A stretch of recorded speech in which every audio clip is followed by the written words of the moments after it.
In David Cameron's memoirs, he discusses, among other things, his grief over losing his son, Ivan, aged 6, to Ohtahara syndrome. On the weekend, The Guardian's editorial was gracious enough to admit that David Cameron would have felt pain over such an unconscionable tragedy, but the editorial said it was only privileged pain. It's very important to know that David Cameron is a different species to us, a privileged species not touched by our unprivileged frailties. There exists no common humanity between David Cameron and us, apparently. He experiences life in a wholly other register. These were the beliefs expressed in The Guardian over the weekend. And such views were not those of a fly-by-night freelancer. This was The Guardian's editorial, taken down a couple of hours later for falling far short of their editorial standards. But here's the thing, they only backpedaled because of the bad publicity. Enough people clearly thought this stuff in the first place in order to get it published. And that is worrying. Because this seems to be the view. Cameron doesn't really know about pain because he is a distant relative of the Queen, he went to Eton, he went to Oxford. But if David Cameron is privileged, then his son Ivan must be privileged too, right? He was also related to the Queen. He was the son of a Tory party leader, no less. His dad would go on to rule the country. Surely Ivan Cameron was born into privilege, wouldn't you say? Sure, he would have 20 or 30 seizures a day, lasting for minutes or sometimes hours, his small frame racked with spasms and what looked like searing pain. But they were privileged seizures, privileged spasms. By the end of the day, his clothes would be drenched in sweat, but of course his clothing was designer label, his sweat royal, his agony and death a privileged agony and death. See, it doesn't work, does it? And a moment's thought with anything like a human perspective reveals that it doesn't work. The Guardian thought it was unveiling vile, inhuman, class-based hate. Of course, it was The Guardian itself that displayed those things in spades. And notice the assumption. Cameron is privileged, but Guardian readers are not? I mean, relative to who? What's the comparison that means the average Guardian reader is not themselves privileged? 80% of the human race lives on less than $10 a day. Are old Etonians the only privileged ones? What about Guardian editors? Are they not themselves privileged? Or are they, when not demeaning the pain of grieving parents, moonlighting as chimney sweeps in Victorian tenements just to make ends meet? Why this convenient division of humanity so that the bad guys are over there while us good guys are over here? In my newsfeed, The Guardian's editorial was side by side with another news item, the Comedy Wildlife Photography Awards. It's quite a comparison. These finalists give us short-lived relief from the serious business of demonizing our ideological enemies. When clicking on the comedy wildlife photographs, we're able to take a break from despising each other, and instead we chuckle at animals that look like people. But what a contrast this is. We look at a grizzly bear who can maul us to death. Have you seen The Revenant? But he happens to be striking a particularly anthropomorphic pose, and so we say, look, the huggy bear thinks it's people. So David Cameron is another species, the bear is our friend. Our political opponents are demonized, animals are humanized. What's going on? Well, with the discussion of Ivan Cameron, we had an opportunity to stop, take a breath, and recalibrate our conversations. Surely the death of a son can put us in touch with some kind of common humanity, can't it? Can we not find common cause with one another for one brief moment as we grieve for a lost son? As we confront our own mortality, as we all acknowledge that we are walking through a dark valley and death is bigger than us all? Will our common mortality help us to feel a common humanity? And Christians have an even deeper tool, the death of the Son. If God so entered into our dark valley that he died our kind of death, if even the very highest and most privileged volunteered to have his frame racked with spasms and searing pain, is that not the greatest leveler imaginable? Might that be the basis on which we address our political opponents, not as enemies, but as fellow travelers through the same dark valley, accompanied by a king who thought nothing of privilege, but who walks with all, left or right, rich or poor, Brexit or remain? When tribalism threatens, Christ is our hope. It's the 17th of September, this is Speak Life, and you're watching the LIVEcast.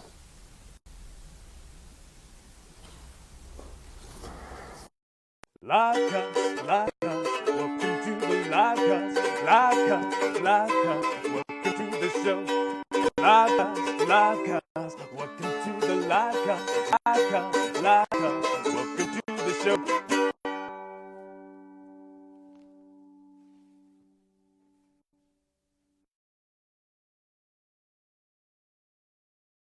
I'm Paul Feasy. And together we are Scrivener. Feesviner. Yeah. The Feesinator. You. What were you doing last night, Paul? Because this is the most rock and roll thing in my world anyway. I was playing a gig last night. He was just gigging. At a proper venue. Really? A proper venue, yeah. It was a big crowd. Really? Yeah, 36 tickets sold. Hey, come on. Big time. Big time. You were on at like 8:50. 8:50. Yeah, it was late, so I'm flagging a bit now. You weren't in bed till 10, so on a school night and everything. So Paul's in a band. So yeah, all the cool points that you accrue. I just being in your presence. You're just absorbing it, yeah. And if you want cooler. any signed photos, just send £10 to. That's right. Especially anointed handkerchiefs as well. We could deal in those. Yeah. Anyone who's sick. If Benny Hinn's not going to do it anymore, we need to pick up the slack. Yeah, is what we're basically saying. It's a zero-sum game. We've got to fill it in. Yeah. So we've just been thinking about privileged pain. So David Cameron coming out with his memoirs. People are, I guess, having ambivalent attitudes towards David Cameron, which everybody can understand, David Cameron included. But to pick up on his the death of his son, and to say that, it wasn't really so bad for David Cameron because he had pain, but not privileged pain. Did you come across this story at all, Paul? I think I'd missed the story. I mean, I knew David Cameron was back in the news because of his book and stuff, and he'd kind of appeared at this stage. I didn't see the Guardian thing, and obviously they've taken down the original article. I think there were three versions, weren't there? I think they edited it down after complaints, and then they removed it and kind of replaced it. Yes. With the new article, you read it, and it basically says nothing of any interest at all. So backpedaling furiously. Yeah. So I kind of missed it, but I mean, from what I heard about it, it's obviously. One thing that strikes me is to talk about privilege in this sense when you're a Guardian editor. It's really weird. In my job, I often sort of stay in different people's houses when I go and I'll do a mission somewhere and I'll speak in a different church. And what I've noticed is when I stay in really, really nice houses, the people in such houses are the ones who really talk about, but down the road, those people have the posh houses. Right. It's those who are right at the top. Everyone who always are feels more envious of the ones who are slightly above, and it just strikes me that you've got the Guardian editors sitting around thinking, who are the privileged ones? Well, it can't be me. Well, what you have is the norm, isn't it? Yes, that's how you end up thinking, isn't it? Right, and only the old Etonians, though. If you go to Eton, then you're privileged. But we're just fine. And you're just like, do you have any concept of like the rest of the world and how the rest of the world lives? And like the majority of the world would look up to the way that we live and think that we're massively privileged. Well, I think I said that I feel the same way about when you see the protests about the 1%. It's the 1%. The top 1%. These people hoarding all the wealth, at the top of the thing, and then you do realise. I mean, you're easily in the top. 2%? If you live in the West and all these things. Yeah. But people don't like that. No. People don't want to know that. 80% of the world lives on less than $10 a day. You're pretty up there. But we always want to draw the line between them and us, and we're on the right side, and those idiots over there, and it's the same. But we do it with all things, don't we? As well. So there are bad people. Yes. Over there. In terms of morality, there are bad people over there. Yes. And there's people like me who are not perfect, but we're not bad. Yes.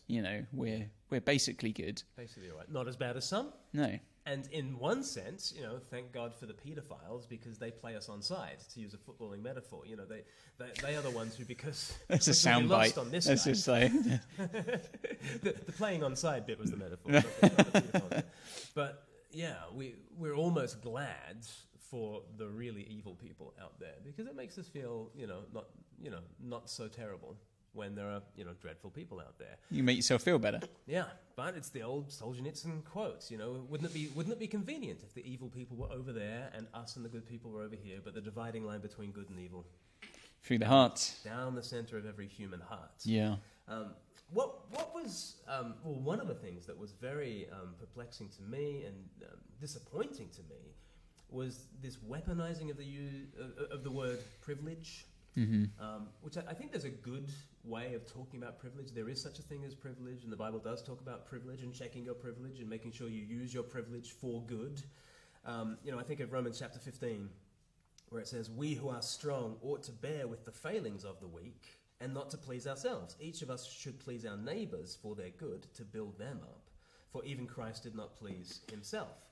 So that is me checking my privilege, making sure that I understand that I've been given certain strengths by God and they're totally given to me and I'm not to be proud of them. What I'm to do is to use that privilege, use that strength to serve others who are less privileged than myself. And if you're using privilege in that sense, wonderful, and what a wonderfully Christian idea.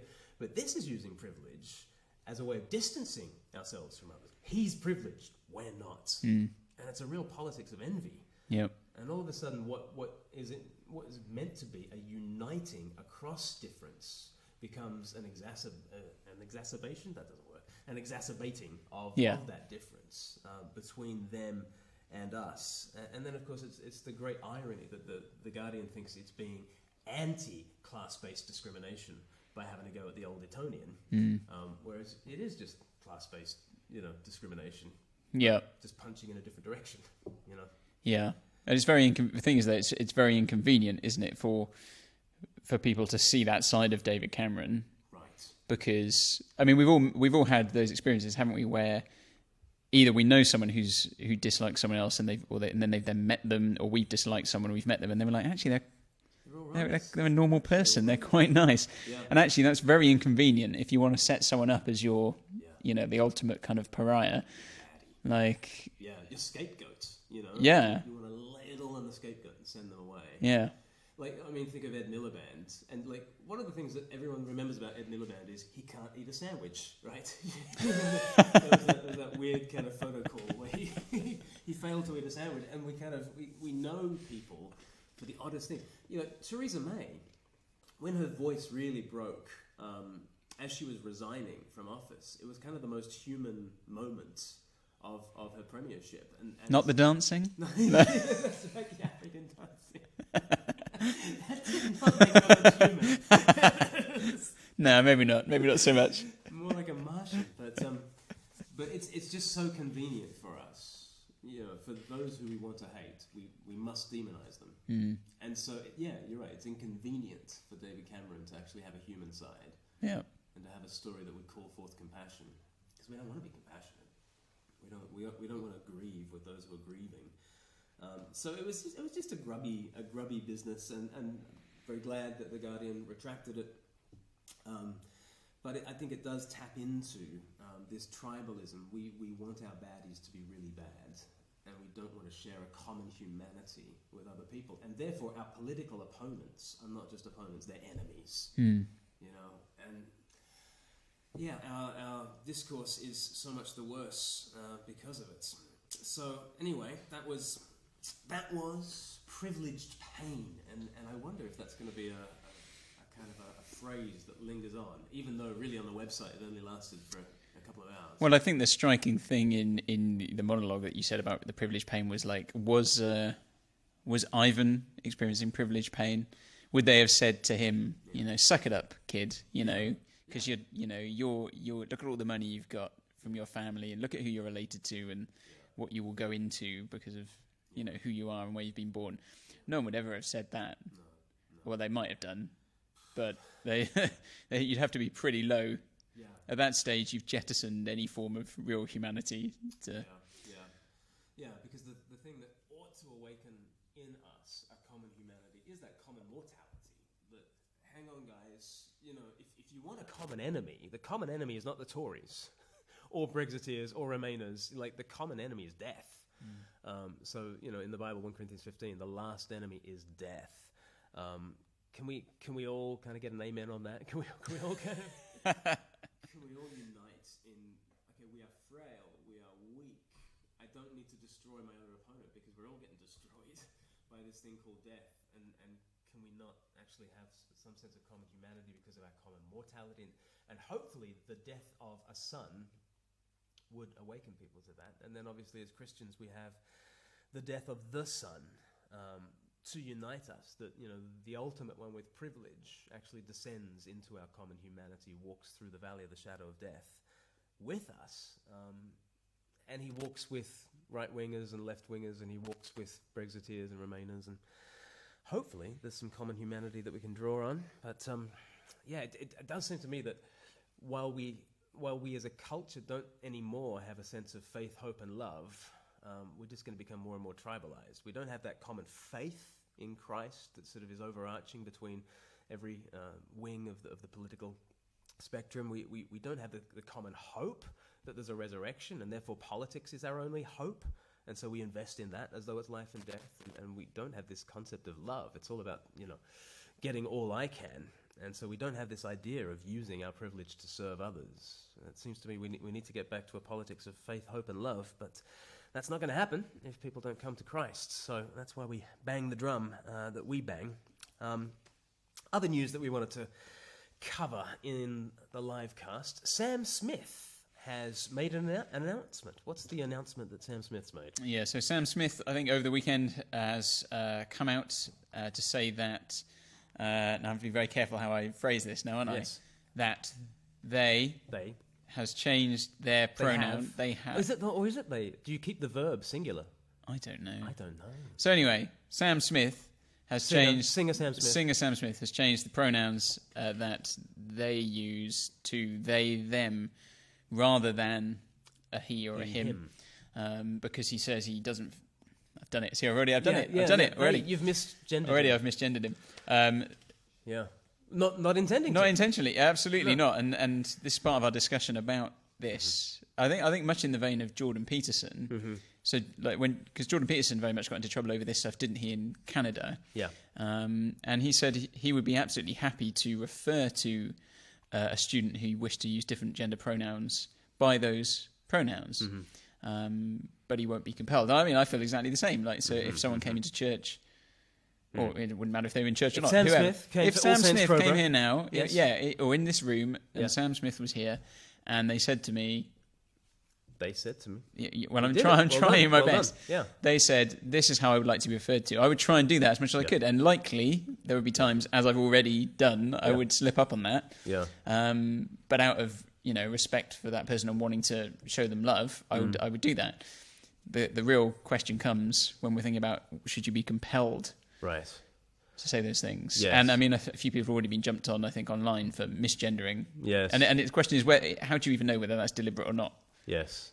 Maybe on the written text, it's much easier because you've got time to think about what you're typing out. Yes. But it can get very confusing, and our attention was drawn to a video by Mitchell and Webb. Yep. In which the issue of pronouns kind of comes up, and I think it's an excellent little parody of some of the tangle you can get into when you start changing genders and pronouns from first person to third person in this case. So let's have a look at that Mitchell and Webb look. Hail Caesar. Hail Nicholas. No, you don't hail me. Sorry, right. Sorry. Shall we try that again? Hail Caesar. Hello. That was perfect. Mighty Caesar, your council has devised 2 further ploys to ensure the success of your forthcoming parley with Cleopatra. You mean on top of the hail thing? Which was perfect. Yes, henceforth you're to refer to yourself only in the third person. Right. Okay, so what? No. What? So instead of saying, I am listening, you say, Caesar is listening, or Caesar listens. Makes you seem more... mental? Important. Right. So No, Caesar. I thought I was Caesar. Stop saying I. Oh, I see. Sorry. He sees. That's perfect. So you say he, or one, or Caesar. Makes you seem more imposing. Right. I see. So you want me to... No. Oh, you want Caesar, him, you want him... That's it. To seem more aloof. I get it. What? Mighty Caesar! Mighty Caesar! Nessus. Try it out. What? Oh, Caesar is listening. What? Caesar is listening. I thought you were Caesar. No. Yes. Oh, yeah, sorry. Yes. Am I? But I thought... But Caesar thought... Oh, I get it. I mean, he gets it. He means he gets... Okay, Caesar, from now on, every time you forget to refer to yourself in the third person, I'm going to blow on this reed. I don't. Caesar understands. What's this third person? New protocol. Ah. You bring news. Mighty Caesar, I bring you news... he brings you news. He brings, sorry, him news. Yes, yes. Are we? Oh, no. He. Sorry, is it? What? What are you doing? We're all referring to ourselves in the third person. Yes. No. Are we? I mean, them. That was perfect. No, you refer to yourself. I refer to myself. He refers to himself. Who, me? No, me. I mean, him. Caesar. Oh, are you Caesar? Me? Oh, I see. No, you're Caesar. Me? No, you. No, you Caesar. Me? What? Oh, I get it. Shut up. No, it's very simple. Caesar is... Oh, he's Caesar, and I'm him. He's... And you're... Who? Caesar. Can't we have a gong if we get it right? No. Nicholas, just out of interest, what was the second piece of counsel for the forthcoming parley with Cleopatra? Ah, yes. Don't look down her top. Caesar disagrees.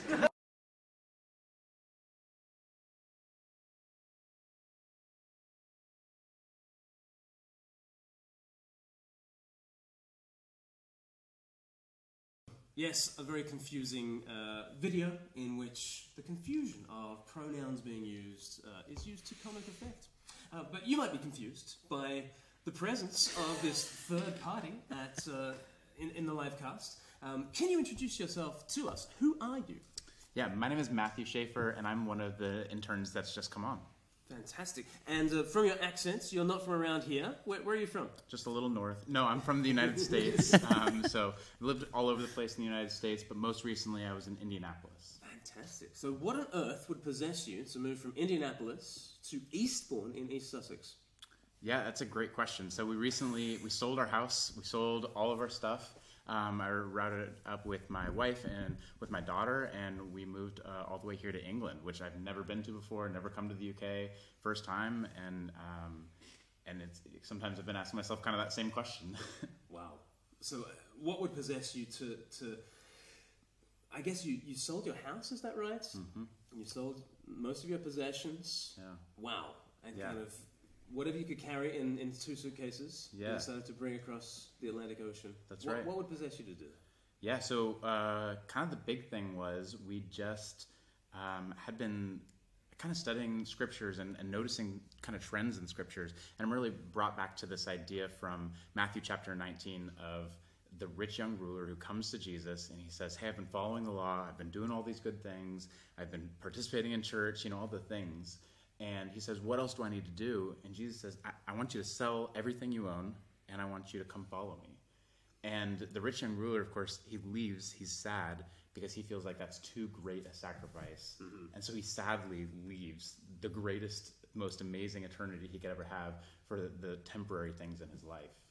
Now, most people, when they read that story, they think of ways in which they are not the rich young ruler. So, or they think, Jesus would never ask me to sell up and give everything away. Yeah. He would just ask me to go on a Twitter fast for 10 days or something like that. Right. Some very manageable sort of sacrifice. Sure, and maybe 9 days instead of 10. 9 days, hey, let's call it a week. Yeah, say whatever. Yeah. 10 literal days, I don't know. Do night times count? I don't know. And so we're always wanting to shrink it down and make the sacrifice not ourselves, and kind of to not put ourselves in the sandals of the rich young ruler, but you're totally comfortable putting yourself in those sandals and saying, Lord, command me, I will do what you say. Yeah, so from the United States, I am more comfortable wearing sandals. But not with socks. With socks, I was going to say, not with socks. No, of course not. But I do think that is the temptation, right, of kind of people in Christian cultures to say, hey, these biblical characters, that's what God was calling them to. Was calling David to go, fight Goliath, and calling kind of those things where we say, oh, but he's just calling me to something much less than that. I think the real challenge is to look and see, what is the Lord calling you to? What does it look like to be obedient to what he's asking you to do, and not kind of take that, not to take away from that, And so I don't think everyone is called to this. Obviously there's different pieces of that, but I do think he's calling you to something difficult. It's not supposed to be easy. Right. Yeah. Right. So I guess in the case of the rich young ruler, so as you say, not everybody is called necessarily to give up, sell up house and everything like that. I suppose what Jesus does there is he identifies an idol in this guy's heart Yeah. there. I guess the challenge for us is working out what are the idols in our heart. Yeah. And so it may well be for some people it is. I mean, I imagine for a lot of people it's to do with wealth, actually, But then that might not necessarily mean selling up and shipping off. That, I mean, you could, who knows? It might be sharing the wealth. I don't know, using it in a different way. But are there other ways in which you think, if we think about the average Christian in the pew, so to speak, for whom it isn't necessarily selling your house? I mean, are there other kind of ways you can think that story would speak into Christian life? Yeah. So I have a tendency to think of Christians as kind of having this monologue with themselves, or this kind of dialogue where they say, "Oh well, God's not calling me to sell all my stuff. He's calling me to kind of live this ordinary life, and maybe sometimes I'll invite a friend or a colleague from work to church with me, but that's all He's really calling me to."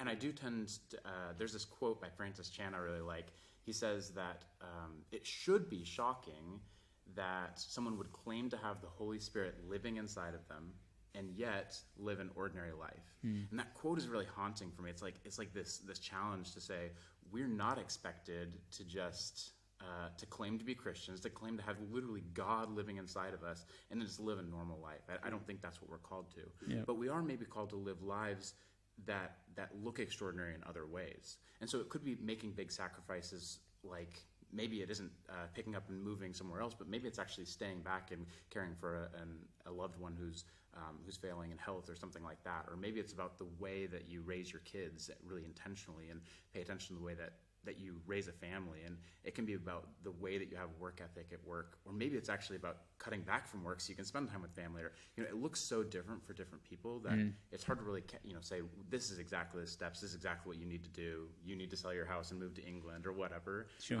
It can look really different. Yeah. Yeah. Go on. No, go. After you. No, you. No. So you're very British. So that idea of so Paul writes to a whole bunch of Christians, and Paul's a really radical Christian. Goes around planting churches all around the Mediterranean, and yet when he writes letters, so often he's saying, families love one another and work hard, even if you're working for a slave master, and honor the king and pay your taxes and make it your ambition to lead a quiet life. And live this radical life. So how do you put those things together? Make it your ambition to lead a quiet life, but be this radical, spirit-filled, sacrificing Christian. What does that look like? Live a quiet life seems a little ironic coming from Paul, doesn't it? He's like this guy who's getting beat up and thrown out of cities. Turning the world upside down. Yeah. I do think that the reality is we are called to follow laws, and we are called to pay our taxes and live at peace with other people.